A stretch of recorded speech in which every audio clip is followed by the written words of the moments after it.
नमस्कार, मैं हूं मृत्युंजय कुमार झा और कमोडिटी सुपरफास्ट में आपका स्वागत है। और सबसे पहले बात करेंगे गोल्ड की। और गोल्ड की बात आप देखिए कि तेज़ी है, लेकिन रफ्तार बहुत तेज़ नहीं है गोल्ड की। और मार्केट आप कह सकते हैं कि एक छोटे दायरे में ही घूमता हुआ दिख रहा है। तो अब सवाल यह है कि गोल्ड में आपको करना क्या चाहिए, ये हम आपको बताएंगे। और साथ ही गोल्ड में क्या इस लेवल पे आपके लिए कुछ बाइंग का मौका है। हमारे साथ वंदना भारती हैं एसएमसी ग्लोबल की। वंदना जी, बहुत स्वागत है आपका। क्या करें गोल्ड में इस भाव पर? मृत्युंजय जी, मुझे लग रहा है जो सिल्वर में तेजी आई है उसका भी एक इम्पैक्ट यहाँ पे गोल्ड पे देखने को मिल रहा है। थोड़ा लेट रिएक्शन आया है।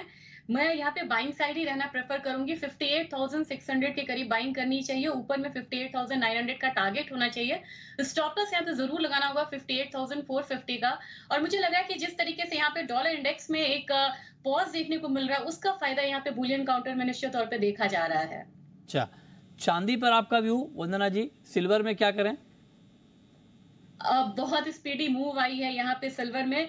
अभी बिल्कुल ये रेजिस्टेंस के पास है। मेरे ख्याल से एक बार 71,900 के करीब ये कमोडिटी आती है तो इसमें इतना पोटेंशियल है अभी मृत्युंजय जी की ऊपर की तरफ एक बार 72,400 के करीब ये कमोडिटी जा सकती है। क्लोजिंग बेसिस पे अगर 71,900 सुपर क्लोजिंग होती है तो काफी स्ट्रांग मूव बनेगा इसमें। मेरा टारगेट रहेगा कि इस लेवल पे बाइंग करें। 72,500 का टारगेट रखिए। स्टॉप लॉस यहाँ पे लगाना होगा 71,700 का। लेकिन ये भी यहाँ पे ध्यान रखना चाहूंगी कि बहुत स्ट्रांग मूव आई है तो बहुत कह सकते हैं कि 74,000 74,500 इतना लंबा टारगेट लेके ना चले। एक मॉडरेट टारगेट बाइंग साइड का लेके चले। ओके, ठीक है। तो ये राय आपकी हो गई गोल्ड पे और सिल्वर पे। अब आते हैं क्रूड पे। कच्चे तेल पर आपका व्यू क्या है? क्या कच्चा तेल इस भाव पर लेना चाहिए, या आपको लगता है कि अभी थोड़ा वेट करना बेहतर रहेगा? इंटरनेशनल मार्केट में इंडिकेशन है थोड़ा सा यहाँ पे डाउन साइड का। और मुझे लग रहा है कि नाइमिक्स में WTI क्रूड इस बार $80 का जो लेवल है वो तोड़ सकता है। नीचे $79 तक आ सकता है। यहाँ MCX में ये रिफ्लेक्ट होगा, ये रिफ्लेक्शन आएगा तो 6650 के करीब यहाँ पे मैं राय दूंगी कि सेलिंग करना चाहिए। 6575 का यहाँ पे टारगेट होगा। स्टॉप लॉस लगाना होगा 6685 का। डाउन साइड थोड़ा सा केप्ड होगा क्योंकि रिसेंटली यहाँ पे INR डेप्रिशिएट हुआ है। ओके, ठीक है। तो ये राय आपकी हो गई क्रूड पे, इस पे आप नज़र रखिए। इस वक्त MCX पर कच्चा तेल 6,637 के लेवल पर है और मामूली गिरावट के साथ क्रूड में ट्रेड हो रहा है। मेटल पर आपका भी वंदना जी, इस वक्त बेस मेटल में क्या करें? बिल्कुल यहाँ पे डॉलर इंडेक्स में पॉज की वजह से एक रिकवरी देखने को मिल रहा है। और कॉपर में मुझे लग रहा है कि 732 के करीब यहाँ पे बाइंग करनी चाहिए। थोड़ा सा करेक्शन पे बाइंग करें। 737 का टारगेट रखना होगा। स्टॉप लॉस लगाना होगा 730 का। दूसरी जो इसमें स्ट्रॉन्ग कमोडिटी है वो यहाँ पे जिंक है। 380 से ये 210 के लेवल तक आई थी। मेरे ख्याल से यहाँ पे इसमें भी बाइंग रिटर्न यहाँ पे आया है। 212 के करीब यहाँ पे मैं बाइंग की सलाह दूंगी। 215 का टारगेट होगा। स्टॉप लॉस यहाँ पे लगाना होगा 210 रुपए 50 पैसे का। तो दोनों ही कमोडिटी में मुझे लग रहा है कि थोड़ी सी बाइंग आज के दिन में और आ सकती है। ओके, तो आप कह रहे हैं कि दोनों ही कमोडिटी में आपको थोड़ी सी बाइंग और लौटती हुई दिख रही है। नेचुरल गैस में कोई ट्रेड आपको दिख रहा है इस वक्त NG में? नेचुरल गैस बिल्कुल दायरे में है। मैं यहाँ पे ये सजेस्ट करना चाहूंगी कि 218 से ऊपर आए। एक ये क्रूशियल टेक्निकल लेवल है। 218 से ऊपर आए तो बाइंग करनी चाहिए। ऊपर का टारगेट 224 का होगा। स्टॉप लॉस लगाना होगा यहाँ पे 216 का। और मुझे लग रहा है कि अगर 218 से ऊपर की यहाँ पे मतलब मूव नहीं आती है और यहाँ पे 215 के नीचे का अगर क्लोजिंग दे देती है कमोडिटी तो नेक्स्ट जो डाउनसाइड लेवल होगा वो 210 तक का भी हो सकता है।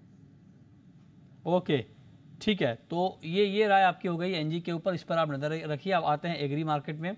और एग्री मार्केट में आप देखिए ग्वार में जबरदस्त तेजी का माहौल पिछले कुछ दिनों में बना है, लेकिन अभी देखिए पिछले कुछ मिनटों में ग्वार में क्या हुआ है। ग्वार अभी बहुत मजबूती के साथ खड़ा था, है ना, 6500 के ऊपर मार्केट ट्रेड कर रहा था। अचानक एक झटका आया है और अभी ग्वार सीड 1% से ज्यादा टूटा है और एक झटके में ग्वारगाम करीब 3% तक टूट गया है।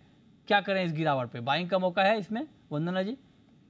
मुझे लग रहा है थोड़ा सा वेट करना चाहिए मृत्युंजय जी क्योंकि रिसेंट हाई को आज इसने ब्रेक किया है और वहां से गिरावट आ रही है।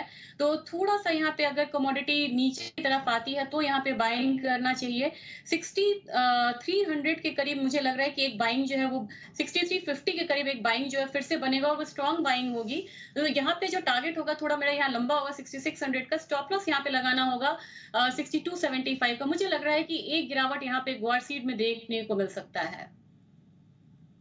ओके, ठीक है। अब जरा मसालों पर आते हैं। मसालों में टर्मरिक में प्रॉफिट बुकिंग है, क्या करें टर्मरिक में इस भाव पर? मुझे लगा कि टर्मरिक में काफ़ी मूव जो है एक्ज़ैजरेट हुआ है और काफ़ी अपसाइड आया है यहाँ पे। बाइंग यहाँ पे अक्टूबर कॉन्ट्रैक्ट में थोड़ा-सा लोअर साइड में करना चाहिए। 16,350 के करीब यहाँ पे बाइंग, 350 नहीं, यहाँ पे कह सकते हैं कि 300 के करीब बाइंग करनी चाहिए। ऊपर का जो टारगेट होगा वो 16,600 का होगा। स्टॉप लॉस यहाँ पे लगाना होगा 16,100 का। करेक्शन पे बाइंग करें वो ज़्यादा बेहतर है और मुझे लग रहा है कि वॉल्यूम अभी थोड़ा-सा डिप हुआ है, तो रादर मैं यहाँ पे धनिया प्रेफ़र करना चाहूँगी। मृत्युंजय जी, मुझे लग रहा है वहाँ पे एक बाइंग आ सकती है 74-70 के करीब। 7600 का टारगेट रखें, स्टॉप लॉस यहाँ पे लगा के चले 7410 का। तो मसाले में दोनों ही कमोडिटी में यहाँ पे बाइंग रहेगी और जीरा में थोड़ा-सा वीकनेस लग रहा है। ओके, ठीक है। अब जरा हमें बताइए, आपकी आपने अपने मसालों पर अपनी राय दी। कैस्टर में गिरावट है करीब करीब 1.5% की। कैस्टर पर आपका व्यू क्या है? कैस्टर में क्या करना चाहिए? कैस्टर में यहाँ पे गिरावट कंटिन्यू रह सकता है 6260 के करीब या 6250 के करीब। यहाँ पे मैं सेलिंग रिकमेंडेशन ही देना चाहूंगी। मुझे लग रहा है कि 6180 एक बहुत बढ़िया लेवल है जहाँ पे ये कमोडिटी सेलिंग प्रेशर के साथ नीचे आ सकती है। स्टॉप लॉस यहाँ पे लगाना होगा 6285 का और वहां पे ये कमोडिटी एक बार हो सकता है कि यहाँ पे फॉल रुके और वो जोन रहेगा 6180 से लेके 6170 का। ओके, तो ये बात हो गई इंट्राडे की। लेकिन अब मैं आपसे कुछ पोजिशनल कॉल पूछना चाहता हूं कि अगर मान लीजिए किसी का नज़रिया थोड़ा सा लंबा है तो उस हिसाब से क्या गोल्ड में अभी ट्रेड करना ठीक है पोजिशनल पॉइंट ऑफ व्यू से? वंदना जी। मृत्युंजय जी, मुझे लग रहा है यहाँ पे कि अभी यहाँ पे एक्यूमुलेट हम कर सकते हैं। सितंबर में गोल्ड और सिल्वर में एक सीजनैलिटी के हिसाब से एक हाई लगता है और यहाँ से आप देखिए रक्षाबंधन एक त्योहारी डिमांड जो है वो आता है बीच में, यहाँ पे शायद डेफिनेटली आता है 15 दिन के लिए।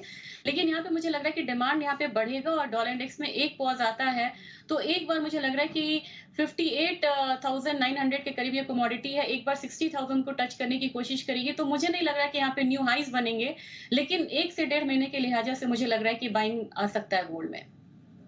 ओके, ठीक है, तो ये राय आपकी हो गई पोजिशनल पॉइंट ऑफ व्यू से। अच्छा, पोजिशनल कॉल कोई चांदी पर भी है आपकी वंदना जी, सिल्वर में? चांदी में दोनों साइड की मूव बहुत स्ट्रांग आती है, तो यहाँ पे मैं करंट मार्केट प्राइस पे नहीं राय दूंगी चांदी में बाइंग करने का। मुझे लग रहा है कि एक बार 71,500 400 के करीब ये कमोडिटी आएगी, वहां पे बाइंग करनी चाहिए। जो नेक्स्ट टारगेट होगा वो 73,000 का होगा और मुझे लग रहा है कि इस बार 73,000 तक के जो लेवल्स है वो यहाँ पे आ सकते हैं। बेस मेटल में भी एक रिकवरी देखने को मिल रहा है, तो गोल्ड और बेस मेटल दोनों का यहाँ पे सपोर्ट मिल सकता है चांदी को। ओके, तो गोल्ड और बेस मेटल दोनों का सपोर्ट आप करें कि चांदी को मिल सकता है। अच्छा, एग्री में कोई पोजिशनल कॉल आपके हिसाब से जहां पर आपको लगता हो कि हाँ थोड़ा अच्छा ट्रेड मिल सकता है पोजिशनल पॉइंट ऑफ व्यू से एग्री में? मुझे काफी बढ़िया कमोडिटी लग रही। काफी दिनों के बाद हम लोगों ने देखा, सालों के बाद मेंथा ने 1000 का लेवल तोड़ा था, 900 का। वहां पे एक क्विक रिकवरी आई है, प्रोडक्शन कम है, थोड़ा सा यहाँ पे मुझे लग रहा है कि डिमांड यहाँ पे मेंथा में बढ़ेगा, तो नीचे की तरफ लग रहा है कि मुझे प्राइसेस यहाँ पे करीब 1020 के करीब आता है, तो इस कमोडिटी में बाय करना चाहिए। बहुत ज्यादा तेजी नहीं है, लेकिन मुझे लग रहा है कि इस बार 1120 तक के लिए बाइंग कर सकते हैं। स्टॉप लॉस इसके लिए लगाना होगा 965 रुपए का और इस कमोडिटी में फिलहाल मुझे लग रहा है कि 1 से 1.5 महीने तक यहाँ पे एक जो बाइंग जोन है वो बने रहना चाहिए। ओके, ठीक है, तो ये व्यू आपका एग्री मार्केट पर, इस पर आप नज़र रखिए कि आपको इसमें अभी करना क्या है। और मेंथा में जो कि लगातार एक बड़ी तेज़ी का माहौल बना है, आज भी मार्केट ऊपर है, बहुत अच्छी तेज़ी पिछले कुछ दिनों में मेंथा में आया है। तो बहुत शुक्रिया वंदना जी आपका हमारे साथ जुड़ने के लिए, बताने के लिए कमोडिटी मार्केट में कहाँ पर कमाई के मौके बन सकते हैं।